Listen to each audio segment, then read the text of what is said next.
On today's question of faith, is softball a good tool for evangelization?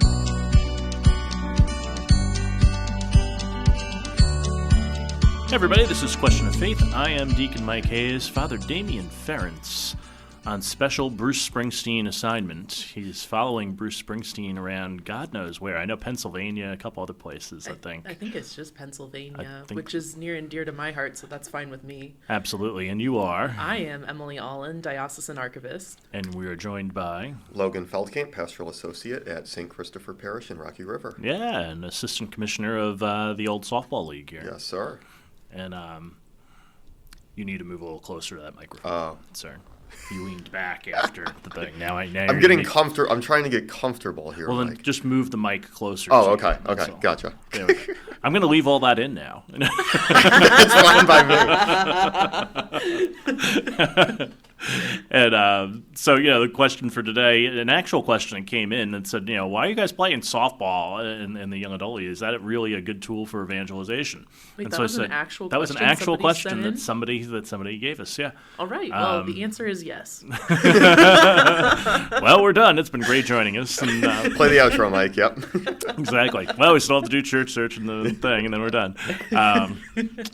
But yeah, no, I think you're right though, Emily. So let me just take us back a year. When we started the softball league, and we thought that might be a good way to get people who generally don't do things in the church to come and and be part of something that their friends are part of, and so we had some people who are already active in the young adult ministry who play softball, and we said, oh yeah, I think a lot of people would want to play in a league like this, and Tom Cranes, who's the manager of Big League Chew, he had said to me, he said, for me, he said, this kind of takes me back a little bit, because I can remember my parents talking about playing in a league like this when they were my age. And he goes, and when I talked to them about it, they're saying, oh yeah, it was a lot like that. And we had people from all different walks of life come in, and people got involved in the church who weren't involved in the church before.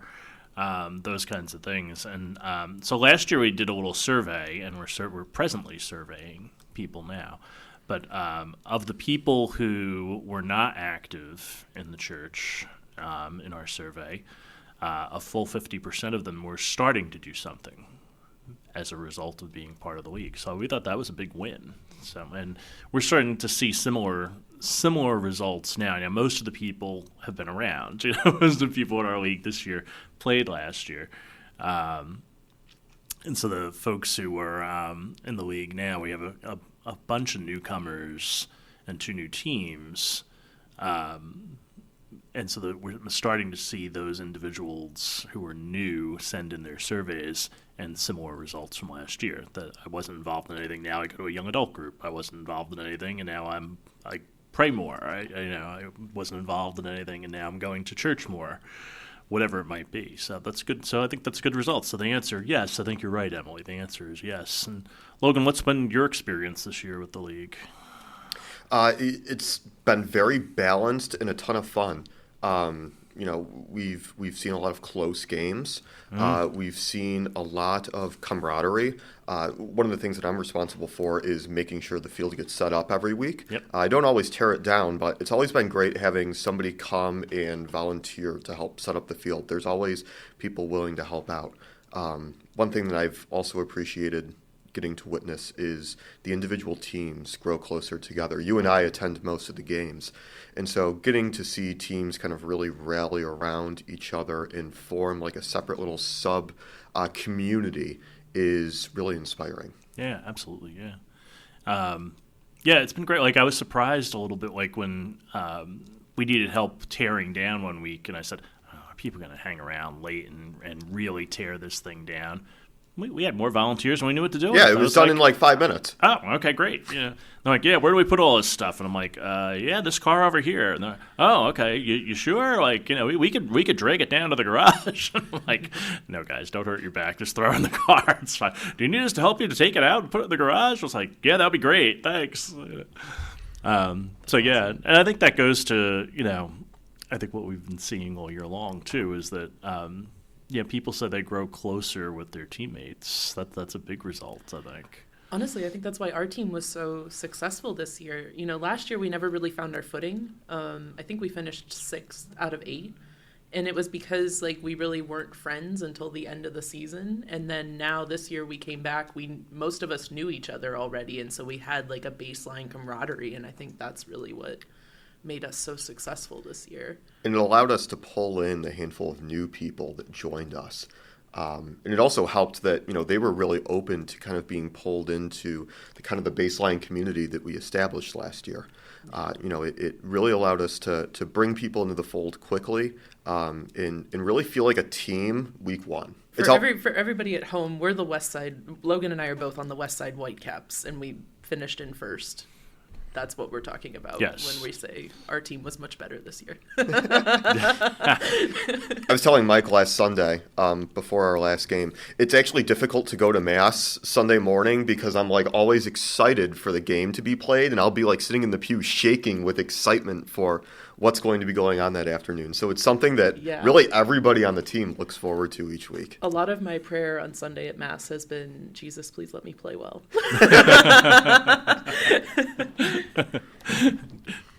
When I was young and didn't know how to play in the first year, my prayer was usually, Jesus, don't let them hit the ball to me. I actually had this really, I haven't told anybody about this, but a couple weeks ago when the reading was the loaves and the fishes, that was our game against the Chew, and we were down, and it was 2 outs, and I was up to bat, and I hit this crappy little hit that, like, I swung too early, and it just, like, landed in front of the plate and rolled. And so the entire way to first base, I'm, like, running as fast as I can because I know I got to run it out. And I was like, gosh darn it, like, we had 2 outs. Like, I really screwed this up. Like, they're going to get me. And not only did I make it to first base, but the guy on third managed to run home, and then we scored, like, 4 runs that inning. And I'm, like, standing on first base in utter disbelief. I have a tendency to swear when I play softball because I just get so energized. And I was thinking about what stuck out to me the most in the gospel reading at Mass from that week was when Andrew came to Jesus and he was like, okay, we've got 5 loaves and 2 fish. What good are these? And I'm like running to first base going, I just hit the crappiest hit ever. What good is this? Yeah. And Jesus is like, give me your little and I will give you a lot. Yeah. So that was really cool. That's nice, Em. Good job. And meanwhile, I'm screaming from the third. The grace is all Jesus. And meanwhile, I'm screaming from the third base dugout, "Run, woman, run!" And I'm running up the line saying, okay, oh, wait, there's a play at third, I was running as fast as I can. I never look to see where the ball is hit because I just focus so hard on running because I know most of the time I have to run really fast to, like, make it, and I don't run that fast. Yeah, exactly. And then and for those who don't know, like the level of softball expertise, shall we say, is varied. There's some people who've never played a game, who came out and said, I've never played softball before, I thought this would be fun. And there are people who, have played every week since they were 7, I usually describe our team as, like, washed up people who played in high school. Yeah, that would be me, too. And, and it's been fun, and for me, like I usually either keep score or umpire would be the official score for the day, or I'll umpire a game. If you guys are playing, I'll umpire. Logan's a real umpire, first of all. Logan umpires high school games, and I have had other people in the league like tell me, they're like, Logan is a really good umpire, and I'm like, yeah, he's like a professional. Yeah, I've done that for a decade now. Yeah, right, exactly. And but for me, it's kind of nice to get out there and kind of run a little bit and get in the middle of everything. The other day, I was talking with Victoria Hayes, who just started work here, and she had said that that one thing that she really admired about the league was that I'm there every week, and so that people know who's in charge of the league. And she said, and then they realize I'm in charge of all of the young adult ministry, and they said, oh, that's who that is, kind of thing. And she said, not that like you're not present in other things. She said, but like you're really interacting with us on Sunday. And I was like, okay. Like didn't think that. And I'm not patting myself. A full day of work for you. Yeah, and I'm not patting myself on the back by any means, but it was something that I hadn't realized. Like when they talk about like ministry of presence, that counts. You know, there's something to that some days, even if it's just hanging out in the softball fields. You know, so you can't discount that. But yeah, so we're heading to the playoffs, right? So there won't be a softball update this week because the rain came on Sunday and Mother Nature won, Diocese of Cleveland 0. Yeah, pretty much. And and so we were washed out of the game. So yesterday, Logan and I, mostly Logan, spent the day trying to find a field and trying to get everybody's schedules together to say, well, when can you make a game? Because now we're dealing with everybody's schedule, and people work, and people have lives, and everything else. So trying to make up all of these games that we have to make up to get to the playoffs. And as you heard last week, if you listen to this podcast regularly, it was quite a journey to the playoffs for certain teams. We had 5 teams who were 3 and 4. We had to go to different tiebreakers, and so we have a 1-game playoff, and then a first round of playoffs, and then a semifinal and a final. Right, so we have to get all those games in before Sunday because now we have college students in the league, right? They're going back to school. They're not going to be around. So all those kinds of things are happening. So we're going to play 1 game tonight. We're recording this on Tuesday. So we're going to play 1 game tonight, and Logan was great in finding us a field, and the field has lights. And so we're going to we'll be out under the lights Wednesday night. So we'll have 2 games on Wednesday, and then big, long slate of games on Sunday. We're going to play, was it 5 games? Yeah, well, 4. 2 4 semis, games. A final, and then we're going to cap it off with the League All-Star game. The League All-Star game, yeah. And so that'll be fun. So we're going to be out. Vera Nova will be out again on Sunday, and they'll have some hot dogs and hamburgers and such. Same thing with Archangel Outfitters, our jersey sponsor. They'll be out there showcasing a lot of their different merch that they make. Yeah, so it'll be fun. So come on out, and it's at John Bosco Field, so change in field location for Sunday. And Roman Field, is that correct? Yeah, Roman Field in Westlake is where the makeup games will be played on Tuesday and Wednesday this week. They'll be fun. What's been the highlight of the year for both of you? It's got to be the home run I hit last game. Oh, that was spectacular. I am not a power hitter by any means, and frankly, I've been a really poor hitter like the first season and 3 quarters that I've played. You definitely struggled the first season. You've been better this season, though. And I just saw a gap, and I knew I could hit the gap, and I did not hit the ball crazy hard, but I hit it hard enough to get it past 2 people in the gap, and luckily I'm at least average speed or above average speed. So that was a year and 3 quarters of frustration coming out in that hit. So that felt really good. Yeah. I remember seeing you hit home plate and you just turned around, looked at your team, and was like, "Let's go!" I think my favorite Logan quote was from last Sunday's game, or the last time we played, I should say. No heroes, base hitters. Yeah. No heroes, base hits. Yeah. That's all you need, right? Yeah, you've played that way all year, and you do a good job of sizing up the other team too. I think you know who the hitters are. You know you have to avoid. It helps that I attend 80% of the games. Yeah, it I get does. good scouting reports. Logan is the strategy guy for sure. For sure. Our team was successful because of his strategizing. Yeah, exactly. And it's been great playing out at St. John Bosco. We played at a field last year. It was run by the city of Seven Hills. Not that there was anything wrong with the field or anything like that. They were fine, but being, I think, on the church grounds has been important. So they have an adoration chapel at St. John Bosco, and so we've noticed players have been taking advantage of that. We've encouraged people to say, hey, when your game's over, or before your game, why don't you go and spend a half hour in the adoration chapel? And there's been a bunch of people who've done that now, so that's been great. And I usually do that. Yeah, I I've seen you do that. spend morning mass praying that I play well, and then I spend after the game thanking Jesus that I played well. Or asking Jesus why you didn't play well.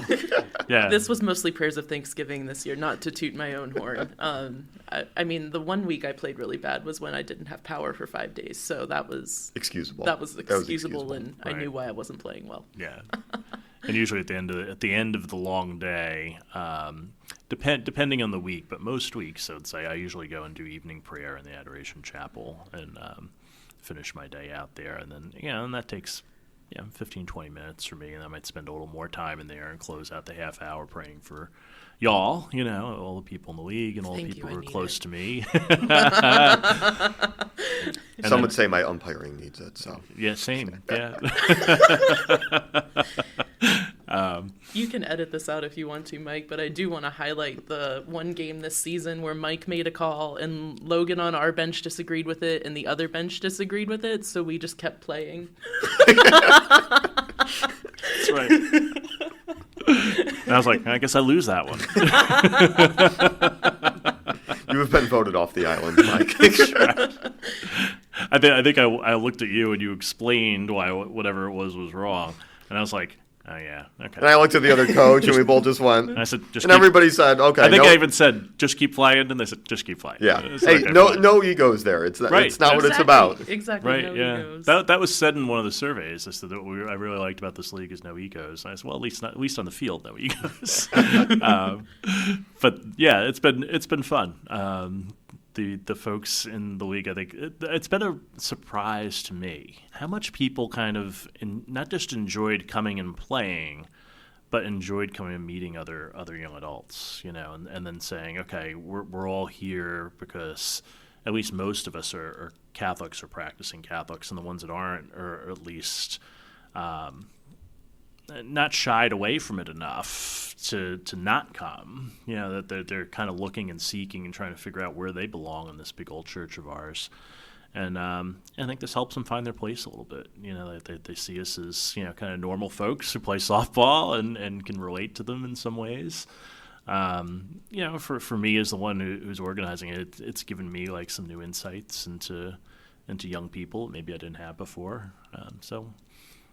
It's like a church on a Sunday morning in summer throwing wide open its front doors for Mass and capturing the attention of the people who walk by. It's just another open door into the church. Yeah. Exactly. Yeah, that's been fun. All right, so let's do a little church search. We're all, in some way, at least Emily plays on the St. Chris's sponsored softball team, the Westside Whitecaps. Logan's on the staff. I'm the deacon in that parish, so why don't we just do St. Chris this week? Logan, why don't you tell us a little bit about the place that you work? Sure. St. Christopher just finished celebrating its 100-year centennial, so we're getting ready to do our parish festival this weekend, which will be a lot of fun. Father John Klebo is our pastor. We also have Father Tim Daw and Father Joselito Clement on our staff there. And better known as Father Leto. Yes, Father Leto, yes, who loves to support the softball team and Cleveland Cavaliers basketball. Yes. So it's a fairly large community in Rocky River, very young, very vibrant, always things going on, always young babies crying at Mass, which I say is the lifeblood of the parish. That's right. If you're not crying, you're dying. Exactly. Amen. So, very lively parish, always a friendly face. Yep. Even though it's very big, very welcoming. Yep. So lots of young families. Yep.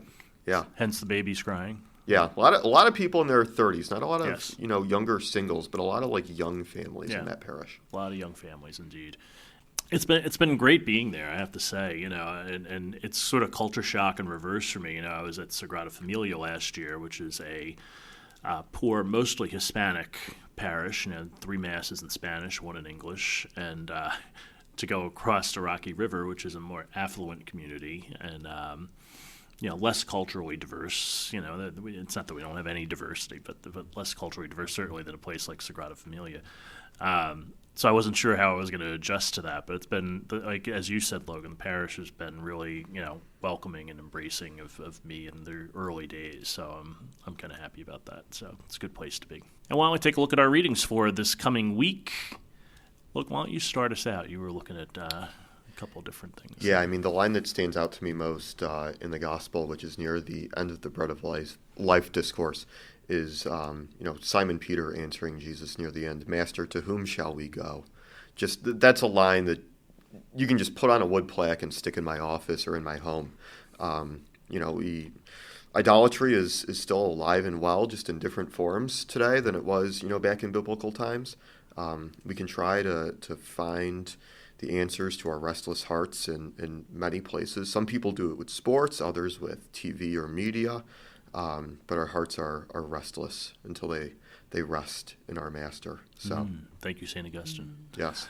And it's funny that we get something going on here, because that's a line I was going to pick out too, but it's only because my friend now of happy memory, Father Larry Boat, who's a big scripture scholar and a Paulist father, he used to read that line as sarcasm, because a little bit earlier it says, people say, "Oh, this saying is hard," and many of them went back to their former ways of life. And then Jesus comes to his disciples and said, "Well, do you want to leave too?" And Peter goes, "Well, who are we going to go to? Everybody left." Well, you have the words of eternal life, apparently, and they stay, and he said that he looked at that as a sort of a joke at Jesus' expense, sort of like Nathaniel saying, well, could anything good come from Nazareth, but it was one of Father Boat's favorite lines of Scripture. So, Emily, what about you? That is... the Master, to whom shall we go? That's definitely one of my favorites. But I did notice this week that the second reading is Ephesians 5, which some may know. The wives be subordinate to your husbands. But I think it was actually you that kind of unlocked it for me. When I first moved here, I was going to a young adult group, and we were discussing this particular passage of Scripture, and you talked about the context, and how context is so important when we're reading Scripture. And so ever since then, I've just kind of been like, oh yeah, this is actually what a marriage is supposed to be, like a husband and a wife together on a team. Yeah. Working with each other, not one dominating the other, but everybody working together. Notice what he says after, be subordinate to your husbands. And husbands, love your wives. Yup. It was explained to me is that, you have to think about what the men did all day. The men were, they were enslaved by the Romans, essentially. They're building the city in the Romans are beating them up all day, and then they come home, and the wives will look at their husbands and say, "Can you see what I married?" Really, this canker sore of a man, why don't you ever stand up for yourself? Why are we in this situation? Wives, be subordinate to your husbands. They've had a rough day. And husbands, love your wives. Don't come home and take it out on your wives because you've had a rough day. And so I need to hear that in my own life from time to time. If I come home and have a bad day, I can bark at Marion, and she'll be like, I'm not the one who gave you a bad day. So let's start over in this new context that we're in now. And look at the lines that follow it. For no one hates his own flesh. Yeah. The two shall become one. Yeah, that's right. Yeah. Yep. We have to, Mike and Marion, longest running Broadway show, it's 22 years of marriage for us. And, we have to remind ourselves of that every day. We love each other. Marriage is great. But, every once in a while, we meet with something that's going to cause some friction between us. We're human beings, And so we always have to remind ourselves, be subordinate to one another and love one another. We're on the same team. We're on the same team, right? Yeah, For clarity, I'm not on the team. When I say we, but you are on the Westside Whitecaps. That's right. My favorite softball team. She's not married to the Westside Whitecaps now. Let's not. Don't tempt me. If I could, I started doing this thing on Instagram, and I'm sorry if we're going over time. No, you're fine. Where I would call softball day the best day of the week. Yes. And one day, I think it was the week after I missed a week, I came up and I was like, "Logan, it's the best day of the week." He's like, "You mean the Lord's Day?" And I was like, "I mean, softball day, but sure." Same day for us, so it just, it works out in that way. Exactly. So then I was that too, right? So then it occurred to me, I was like, softball's been really good for me because I have a second job. I spend a lot of time working and doing and volunteering. I don't spend a lot of time resting. And so that's what softball has really done for me is given me a place to rest. So I was like, well, I should keep doing this. I should just make Sunday the best day of the week and do something that I enjoy doing just for the sake of doing it. And Sabbath. So, yeah, exactly. It's like we're commanded to do that or something. Yeah, right, exactly. So it's funny you should say this. So one of my one of my dean's classmates, his wife, Leslie, was saying to me one day, they said, well, why are they playing sports on Sunday? They should just not allow them to play sports on Sunday. And I said, well, the rule is that there's no game before 1 o'clock. And I said, masses generally, there might be a late night mass somewhere, And I said, and, there are masses you can get to that, that aren't around those times. We're okay, And she was like, no, but it's supposed to be a day of rest. And I said, okay.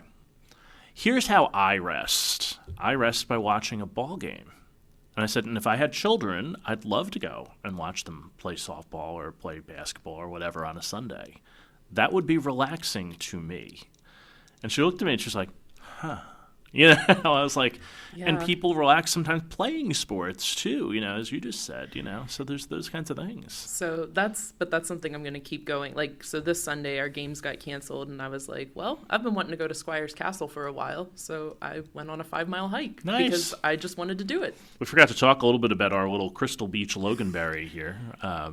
So my friend Cecilia came down for lunch yesterday from Buffalo, and she said, do you want anything from Buffalo? And I really didn't, but I remembered that you were coming in on Tuesday, and so I said, Loganberry. So this is a non-carbonated fruit beverage. It's sort of a Buffalo thing. It does have vitamin A, E, B6, and B12, you will notice. What Mike is leaving out is the 81% of your daily value of sugar. Notice I haven't opened it. No, I haven't opened mine either. It is delicious, but, yeah, I'm on a diet, so I'm probably not going to eat. So I brought it in to sort of share with the staff, so I thought it would be at least a good gag, if nothing else. Mike had to find a middle school way to make fun of me when I came for this podcast Pretty episode. much. Well, this is also an advertisement for the All-Star game because the Loganberries is one of the teams, right? I made that idea. I made that up. Yeah. I thought you put it on the website. I did, and I deleted it. And so it's St. Lawrence. So actually, we should talk about this. So on Sunday. So actually, here's the schedule for this coming week. Logan, correct me when I get this wrong. Tonight, Big League Chew will be taking on the Parma Peacocks at Roman Field at 6:30. Tomorrow night at 6:30. We will have Ite Mighty Doves versus the St. Vitus Lions. So that's sort of the 6-7 game. So that's sort of the play-in game. Correct. And then the winner of that game will take on Chosen Ones, correct? Yes, the 3 seed. The 3 seed, right. And then that takes us up to Sunday. And then Sunday, a long day of softball beginning at 2 o'clock. The first game is 2 seed catching Flamingos will play the winner of the 3-6 game, the Chosen Ones game versus the play-in winner. Right. 3:30, we'll see my team take on the winner of Big League Chew versus Parma Peacocks, which is played on Tuesday night. And the winners play after that. And then for the Cathedral Cup, yep. And then we'll have the All-Star game at 6:30. Yep. So that'll be the St. Lawrence Flames, coached by Deacon Mike himself, versus Mary's Mantles, a little baseball play, Marion theme, coached by yours truly. Yes, exactly. Oh. You know St. Lawrence is the patron saint of archivists? I think I did know that, but I didn't remember it until just now. Too bad you're on my team. Oh, I won't complain. But if they win, that's why, because I'm not on the team. Exactly. So coming out and join us, Veranova Health will be providing food on Sunday at St. John Bosco in Parma, and then Parma Heights, I should say. And then Archangel Outfitters will be out there as well. So we hope to see you there. Hey, great year of softball. Still a little bit more to go, but great year. And Logan, thanks especially for all your help in organizing the league. I couldn't do it without you, literally. And Emily, you always bring such joy to the league as well. So thanks for all of the enthusiasm you bring to this. Absolutely. We'll have this and a whole lot more next time here on Question of Faith.